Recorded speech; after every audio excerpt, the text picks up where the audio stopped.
Pemerintah menetapkan anggaran kesehatan sebesar Rp244 triliun pada tahun 2026 untuk memperkuat layanan kesehatan yang adil dan merata dalam penyampaian RUU APBN 2026 dan Nota Keuangan di Kompleks Parlemen Senayan, Jakarta. Presiden menyebut dana tersebut mencakup perluasan akses asuransi kesehatan melalui JKN, peningkatan fasilitas kesehatan, program penurunan stunting hingga penurunan kasus tuberkulosis.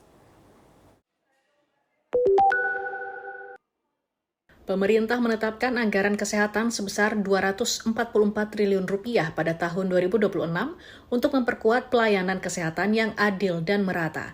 Dalam penyampaian RUU APBN 2026 dan Nota Keuangan di Gedung Parlemen, Jakarta, Jumat 15 Agustus, Presiden Prabowo Subianto menyebutkan program prioritas mencakup perluasan akses asuransi kesehatan melalui Jaminan Kesehatan Nasional, revitalisasi rumah sakit, serta peningkatan fasilitas kesehatan.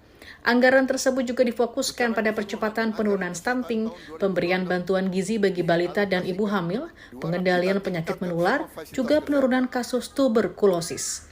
Masyarakat miskin dan rentan dijamin memperoleh layanan kesehatan yang berkualitas. Setiap tahun pemerintah menanggung sepenuhnya biaya asuransi kesehatan bagi 96,8 juta jiwa masyarakat miskin dan rentan. Secara keseluruhan, anggaran kesehatan tahun 2026 dialokasikan Rp244 triliun. Adapun program cek kesehatan gratis terus diperluas untuk menjangkau lebih banyak masyarakat. Lebih lanjut, pemerintah juga menjamin 96,8 juta jiwa masyarakat miskin dan rentan untuk mendapat layanan kesehatan berkualitas tanpa beban biaya. Langkah tersebut diharapkan mampu membangun sistem kesehatan yang lebih kuat dan mendukung kesejahteraan masyarakat.